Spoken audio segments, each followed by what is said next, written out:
Welcome to the Generations at Work podcast. We're excited you're here today. We're going to talk about three things. Number one is we want to define a generation.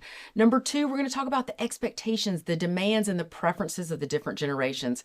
And finally, we'll round our conversation up with how do the different generations see their jobs and careers differently?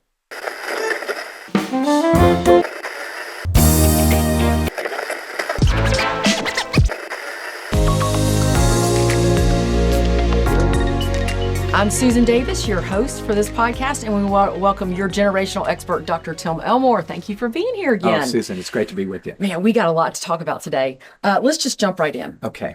Are we making too much a big deal of this whole generational thing? Is it just something we're making up? I do hear people bring that up. They go, oh my gosh, is this the only thing going on? It's not, of course. In fact, many things shape who we become as employees and employers. Our parents, our personalities, the tragedies or the bad stuff that might have happened growing up shape us. So many factors shape us. We're zeroing in on one that we miss. In fact, I would say the generational issue is like an elephant in the room. You know, we all know it's there off in the corner, but we don't know how to talk about it. So we talk about other things like, how about those football team where, whatever. So generations is a factor, not the only factor, but it's the study of how culture has shaped us. And I believe culture shapes every generation, but it becomes more of an issue as we move into the future. So think about it. 100 years ago or plus, you had a pandemic, the Spanish flu. That was a big deal. You had the Great Depression, but you didn't have social media. Yeah. So when I talk to builder generation people that grew up in the Great Depression, most of them said, we didn't even know there was a Great Depression going on, We just knew all of us are kind of poor and we're going to help each other. That was it. So the fact that today change happens more rapidly, culture changes more quickly, and we're aware of it because of platforms, social media, X and Snapchat and TikTok or whatever. So we're very aware of these little groups or cultural ethnic groups that we're part of that shape us and it didn't as much before. So my definition of a generation is very, very simple. A group of people born within a certain period of time whose shared age and experiences shape a distinct worldview. I'll say that again. A group of people born within a certain period of time. Think about your kids. Yeah. Whose shared age and experiences shape a distinct worldview. So how they view the world, how they see the world. That's right. So I would say my daughter and son's view of presidential candidates, different. Yeah. Different. Now, we value different things. I'm getting way off track here, but this is kind of interesting to me. As young adults, they tend to be far more progressive and liberal. We all were as a generation, and become more conservative as we get older because there's more to conserve. We got a mortgage payment. We got a bank account. We got a retirement. So naturally, I want to conserve when I get older. I want to make progress when I'm younger. We need to get these old people out of office, that sort of thing. Absolutely. So it's very natural. Nobody's stupid. Nobody's the bad guy. Everybody's at fault, but no one's to blame. That's how I like to look at it. It's just what's shaping us. Yes. Yeah. What about those people that kind of fit between? We call it tweeners. You call them tweeners. Yep. Tell us a little bit about tweeners and how they fit and how you describe that generation. So social scientists use this anecdotal term called tweeners. If you're 5 years at the tail end of one generation, or you were born 5 years at the beginning of another, you're kind of in between. And you're going to adopt characteristics of both the older and the younger generation. So I'm that way with baby boomers and Gen X. Yeah. I was born in 1959, so 5 years later, the boomer generation ends. So I grew up a lot with Xers, your generation. And you're much younger than me, but you would adopt a little different characteristics because you were later in the Gen X generation. So I would say tweeners is very important to know that this is an art more than a science. But it is a social science. So there's going to be, we don't want to pigeonhole anybody. We're going to have unique personalities and there's introverts and extroverts in every generation. There's optimists and pessimists in every generation. That has to do with temperament. But this age thing is a factor that we need to capitalize on and leverage rather than just tolerate. And that's the problem I have. I think many managers go, we just got to tolerate these kids today, rather than say, ooh, what do they bring? What do they Maybe bring we to can it? use, because I don't have that. And that's our hope in this podcast. So I think what as I was leading younger, when it was more just the Gen Yes. X, Yeah. I led a certain way. Ooh, this is good. I led a certain way. Yeah. As I have studied, Oh, we need to talk about this. yes, the Okay. different generations, I realized if I want to connect, I've got to lead differently. Yeah. And so what are some of those different preferences, the expectations, Okay. the demands, and how do we get good at this? Susan, this is a brilliant question. You get 5 points there, okay? I'll take them. So one of the items that social scientist and organizational psychologist Adam Grant says, I love him. I love him. He says, we're experiencing now the democratization of the workforce. So the word democratic. So when I started my career, it was the boss is in charge, and I'm so sorry, you got to do what that man says. And by the way, it was almost always a man. Almost always a white man in charge, right? Yep. So it was large and in charge. That was the way you led. You can't lead like that, or very few can lead that. Not like that. successfully. That's right. I'm telling you, it's true. So think about leadership in history. I'm getting a little off track, but I'm going to have a point This here. is good.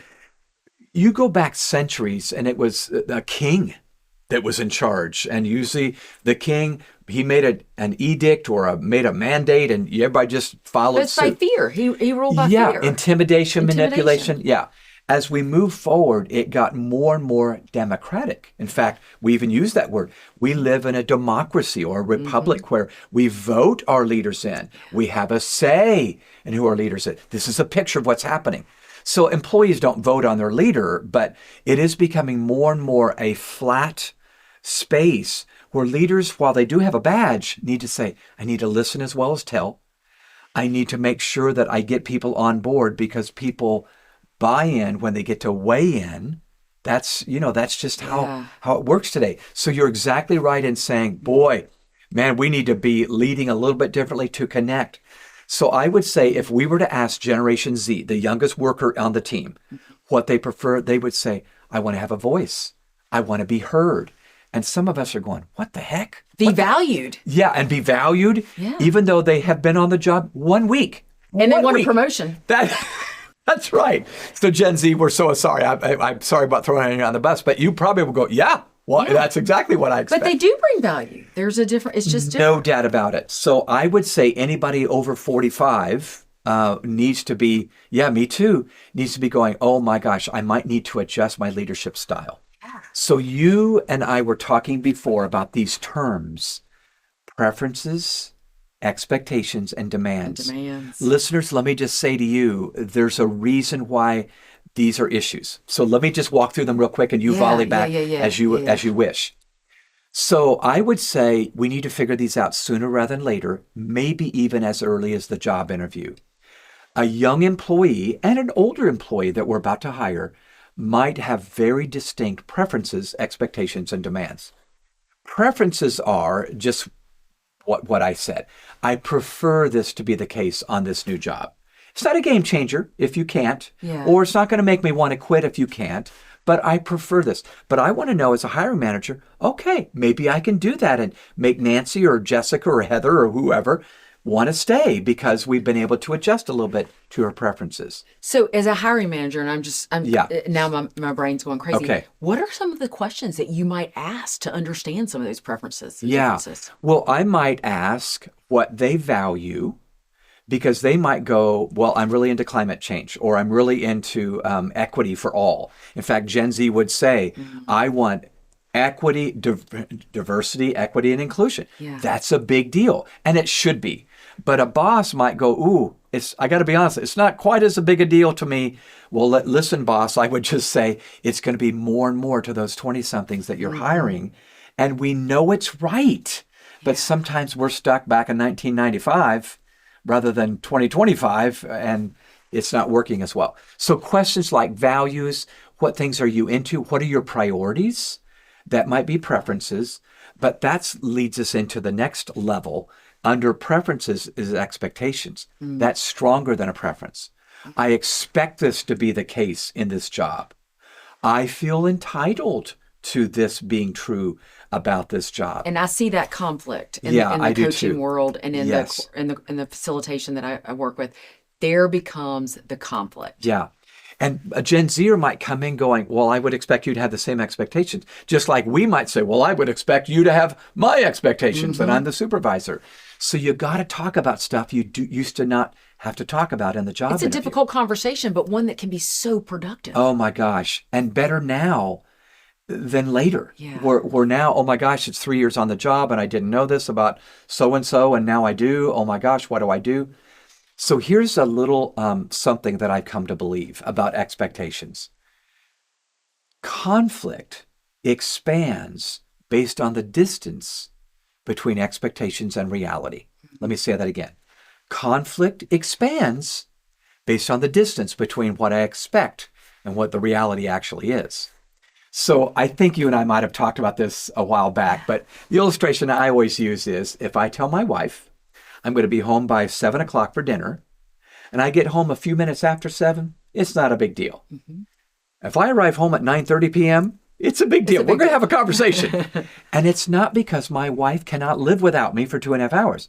It's because I established a different a wrong expectation. So I think sometimes we're afraid to kind of ante up and say, let's have a hard conversation. But I believe hard before easy. We always jump into the easy conversations. What's your favorite baseball team? Yeah. Or what's your favorite color? What do you like to eat? That's nice. That's not hard. What's hard is, here's the environment we have. Does that suit you fine? Because we better find out right now. So hard conversations before easy. And that means I talk about these expectations right up front in the first few months, if not the job interview, right away. And don't you think it's important that we try to intentionally develop the relationship? Yes. Because with the relationship becomes a better expectation between each other, and grace is given No when there's doubt. a difference in the expectation. You just hit the nail on the head. So Gen Z, I believe relationship must be established and trust must be earned. So here's the phrase I like to use. You've heard me say it too many times, Susan. We must build bridges of relationship that can bear the weight of honest disclosure. We must build bridges of relationship that are strong enough to bear the weight of truth and honest disclosure. We need to be truth tellers. And I think sometimes we're so afraid of losing that young employee, I can't find another one, that we don't want to have those hard conversations, but certainly you don't want to have them a year in. Well, now it's a little late in the game, Bob, to have that But conversation. those conversations develop each other, and they Yeah, they do.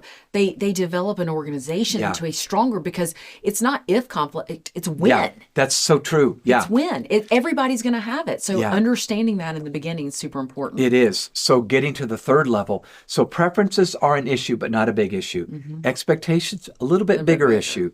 Demands, even a bigger issue. I hear this a lot. So you have maybe a recent college graduate that comes on, they're 22-year-old, 4.0 GPA, awesome, fraternity leader, blah, blah, blah. But workplace is different than the College A campus. workroom Yeah. is different than the classroom. Absolutely. So demands often are shared by a Gen Zer, and sometimes they don't really mean it's a demand. It's just what I've been saying on Instagram. I said it like a demand. It's really not a demand. Yeah.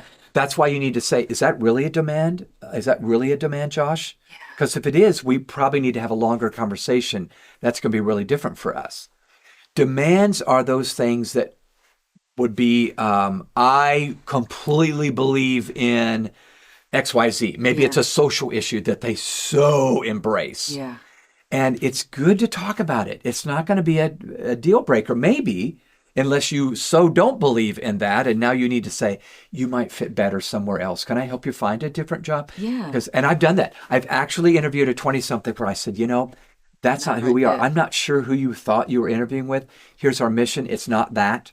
So and I've actually helped them interview. And you're doing them a favor and the organization a favor. Both. Yeah. It is those hard conversations. Yeah. Everybody's so scared to have those hard It's so conversations. true. So in the New Kind of Diversity book, I talk about a case study that I thought might be fun to talk about now. Antonio and Maggie. Oh, So this was a restaurant chain, and Maggie was in charge. And Antonio wanted to interview. He was a 20-something, a young adult, but not a teenager. Okay. He had a few jobs and he'd done well on those few jobs. So she thought, oh, this could really be a shift manager pretty soon if I just lead him well and he shows up well. He's going to jump So in. they do the job interview. They're at a table in the restaurant and they're having it not during lunch rush, but Maggie goes through, she goes, Antonio, you've got a good experience and you seem to be very warm. I think you could fit here. Let me go over our policies and our values. And if you agree to them, I think we got a deal. So she shares the policies. He nods his head. Yes, I understand them. And she hires him. Weeks later, not years, weeks later, let's say, I don't know, 6 or 7 weeks later, they're on a shift together, Maggie and Antonio. And Maggie looks at this large tattoo on his right arm. Well, one of their policies is no tattoos. Now, listeners, you might think that's antiquated. Maybe it is. But the point was she said this is an issue. Mm-hmm. We don't want to offend older customers that come in that might be off-put by that design you have on your bicep or whatever. So Maggie calls him aside after the shift and says, Antonio, what are you doing? He goes, what do you mean? He's defensive. She can tell he's defensive. Well, we talked about the policies about tattoos and you have a tattoo. Well, he immediately not only gets defensive, he feels attacked. You've attacked my personal identity. This tattoo is a part of my personal identity. Mm-hmm. Well, she is an Xer and she's going, I don't know why you make that. That's your skin. It's not your identity. He go, oh, no, that's part of my identity. So here's a great classic illustration of how generations view something differently. This is real. I work with an organization right now. Their policy is no tattoos. Yeah. And their employees gripe about it every single coaching call. Yeah. Why can't they get into the new generation? What does my tattoo have to do with me? Yeah. I hear it all the time. Yeah, it is a thing. So I am so proud of how Maggie led through this situation. First of all, it required a few meetings, not one. So just know, listeners, this may be an ongoing relationship bridge that you're building so that together you can give each other grace. Intentionality. It's intentionality that addresses the tension. Yes. I like that. Tweetable right there. I like that. So finally, after a few meetings, Maggie calls him in and he's now braced for war. Mm-hmm. And she says, Antonio, let me just say the obvious. You and I have had a few talks and we just reached an impasse. I'm so sorry that we've not been able to come to an agreement. So here's where it stands right now, she said. You are a good worker and I don't want to lose you. That made him feel better. Yeah. Like at least she sees the positive. She's not just attacking. Yes. But she said, you also know that we talked about this in the interview and you weren't truthful with me when you wore a long sleeve shirt, and you weren't up front. So you weren't honest with me. But both are true. So I'm going to suggest that you and I together stand in front of our entire team one evening and we address this publicly because they all know this is an issue. They're all wondering which one of us is going to win. Yeah. So Maggie got up in front and she said, team, Antonio's been with us a number of weeks now. We all love him. She's saying this for everybody. We all love him. He's a great worker. I think he could be a manager one day. But he has a tattoo, and you all know you weren't allowed to have tattoos when you were hired, and you're wondering, why are we letting him off? So here's what we decided, and they did decide this in the back room.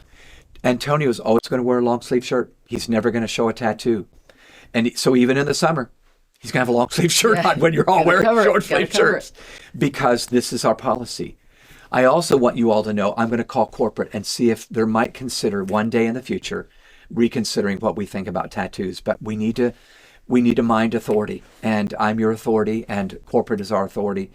They all applauded. They gave a standing ovation to Maggie and Antonio that at least for that time they had addressed the issue and allowed it to be a win-win. They bridged that gap. I love her leadership in that story because it wasn't just it's my way or yes, highway. That's right. Yeah. It was how do we embrace the different generations at work in order to gain productivity. Yeah. And so in the chapter in the book, I call it How to Be Flexible Without Giving In. That's exactly what we need to do today as leaders. We need to be both stubborn and open-minded. This is also one of the 8 paradoxes that we have. Flexible without giving in. Stubborn and open-minded. So you need to figure out what you are going to be stubborn about.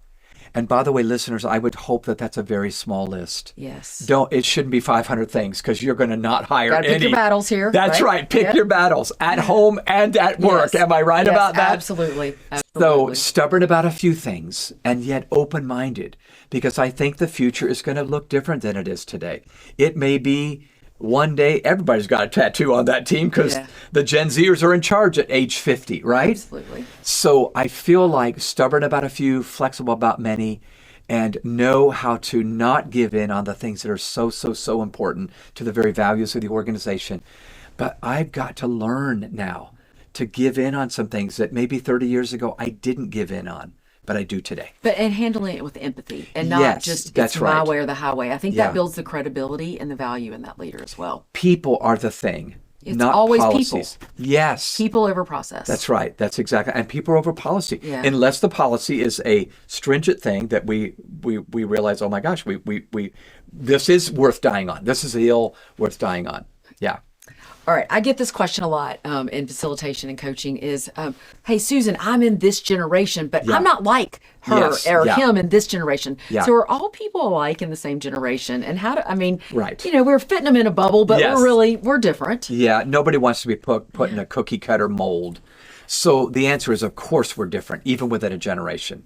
As I've said before, there are different personalities, different temperaments, different preferences. Even Gen Z would go, I'm not like her. I like Billie Eilish, but she likes Taylor Swift. Different kinds of music. Yeah.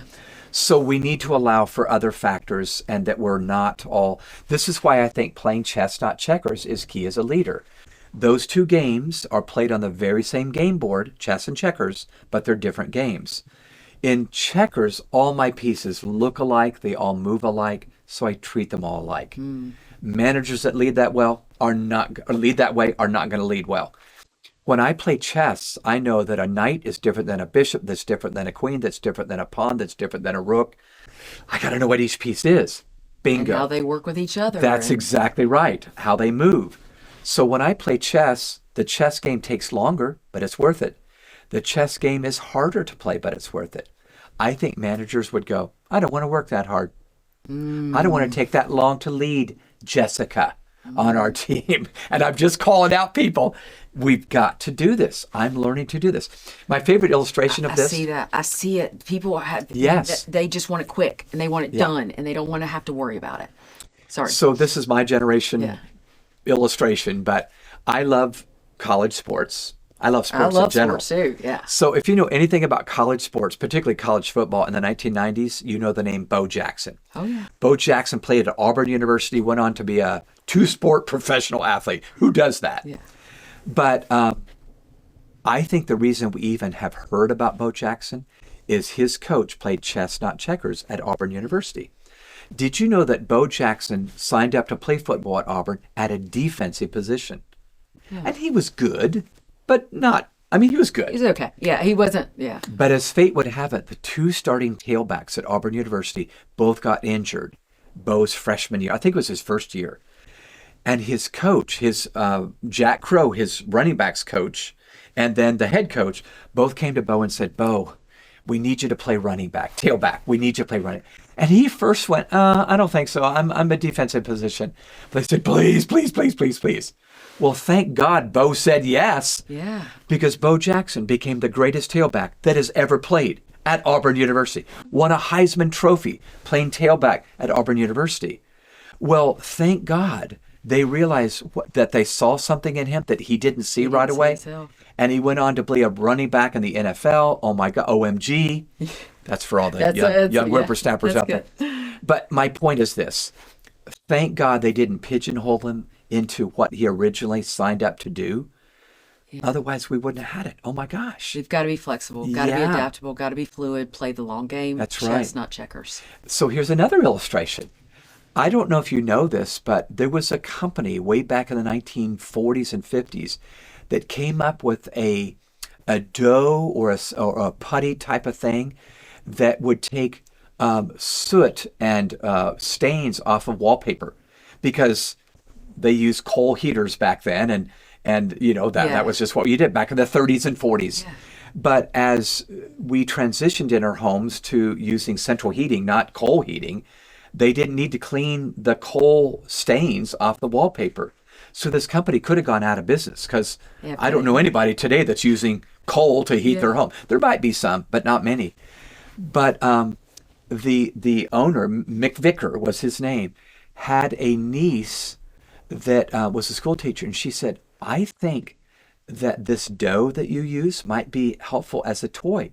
It's Play-Doh. Play-Doh. They repurposed the whole mission of their organization to use this dough.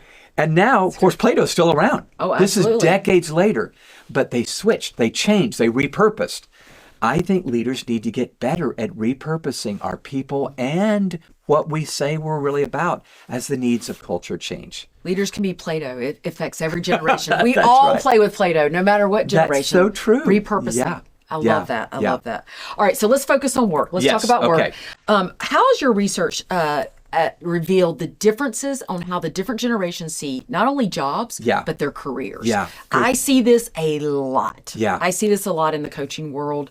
And we could probably spend a lot of time here, but let's just, what are you seeing? What's your research showing on this? Yeah. So I did quantitative research, interviewing or surveying over 2,000 people.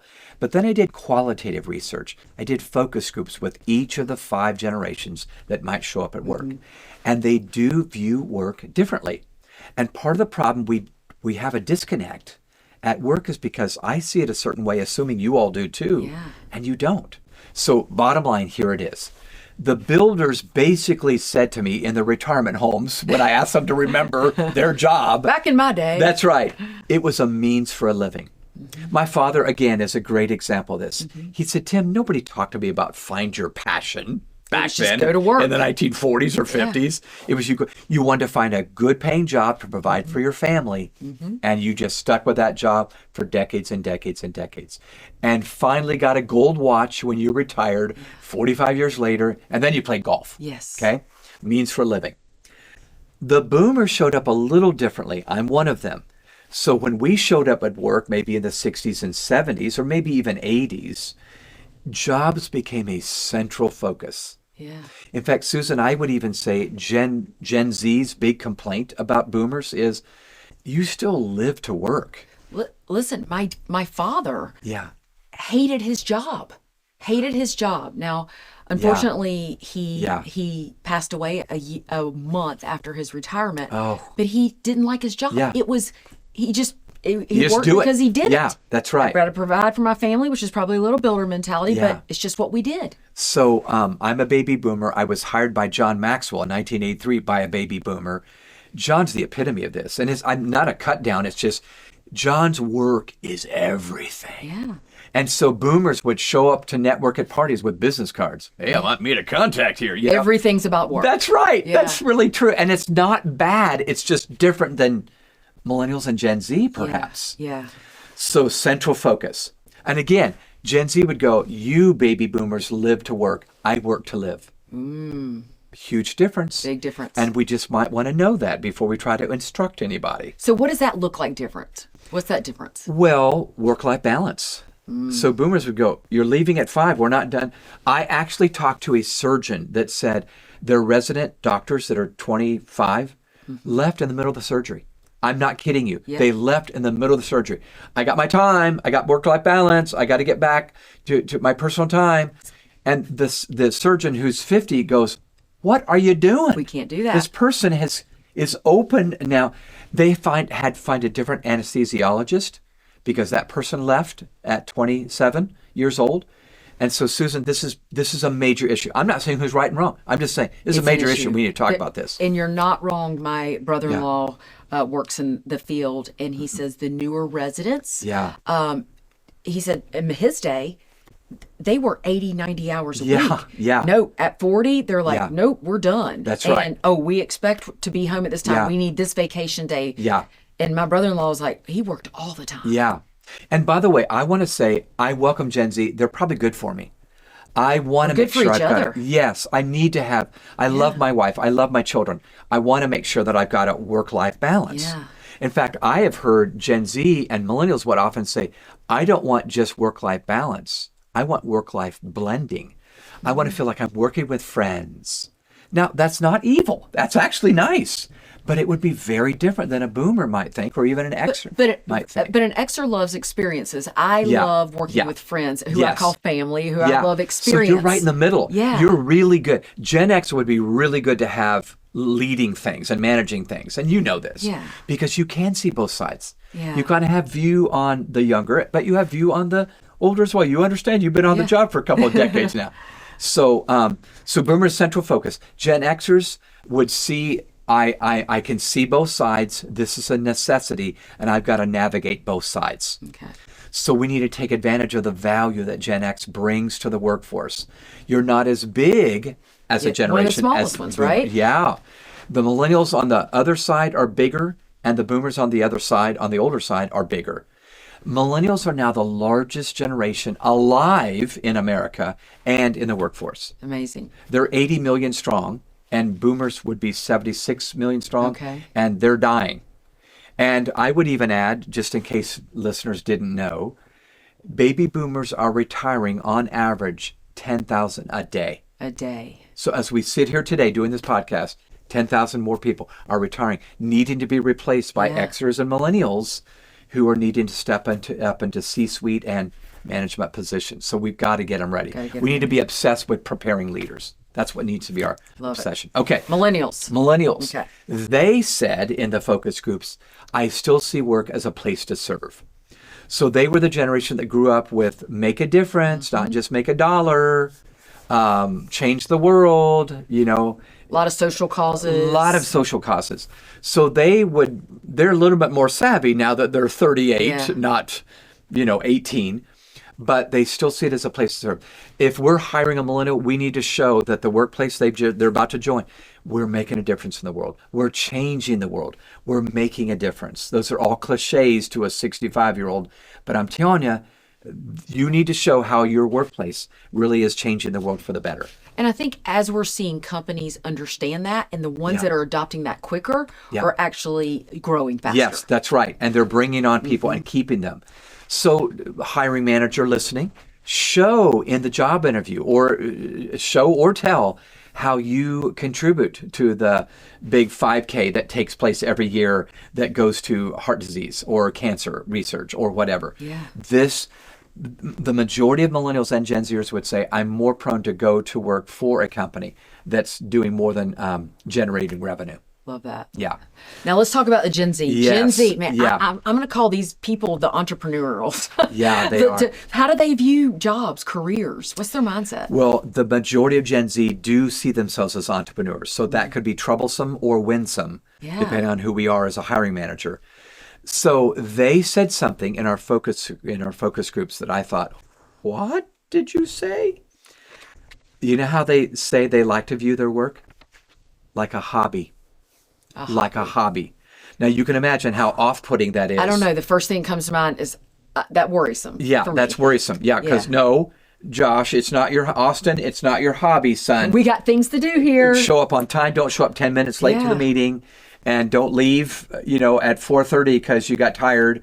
You got to do this. But I want to reframe this hobby thing, Yeah. if I can, in 3 minutes.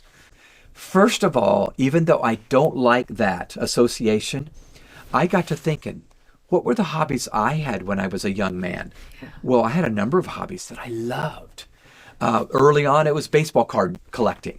Or coin collecting, or, I had an HO train set in my basement, not my basement, mom and dad's basement, but I could hardly wait to get to that hobby and buy a new train or buy a new house from my HO scale train set neighborhood or whatever.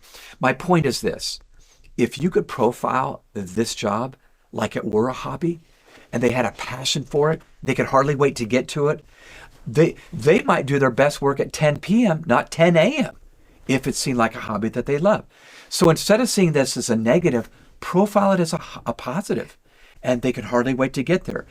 When I've done this, it's changed the game. And now it's not something they have to do. It's something they want to do. And finding what's important to them, right? Yeah. What they Yes. enjoy doing, bringing it back to the company values. That's exactly right. And if we can morph it back to the company values and how it helps with the company Yeah. values, it becomes a win-win. It is. And so the words I use is, don't treat jobs like a duty. treat it like a devotion. I'm devoted to this. I want them to be as devoted as I am as the founder of our organization. They'll get that way if they can see it a little bit like, ooh, I love doing this social media thing. It's like my hobby. Good. That's great. I've told leaders this before, and tell me, and as we close this out, because I know we could just talk about this forever. Yeah. If you can tap into the passions of people, Yeah. if I know social media Yes. is your passion, but Yeah. that's not your job, but that's your passion. That's right. Yeah. I don't care how busy you are. Yeah. If I say, hey, Tim, can you help me with it? Yes, I will. I will Yeah. make time because I love it. It's a hobby. It's a passion. Yeah. It's what I love to do. So as leaders, we got to tap into that passion. That's exactly right. What motivates them, what inspires them, those sound so cliche, but those actually may be the game changer that keeps them there and brings out the very best in them at the end of the day. So, Wonderful. yeah. Good stuff. Well, that'll conclude our podcast today. We have great information coming in future podcasts. We want to appreciate you for being here. Again, if you have a question that you want to ask Dr. Elmore, please write in the comments and we'll try to get those addressed. Thank you again for being here. Great insights. And thank you so much, Dr. Elmore. Yeah, it's my pleasure.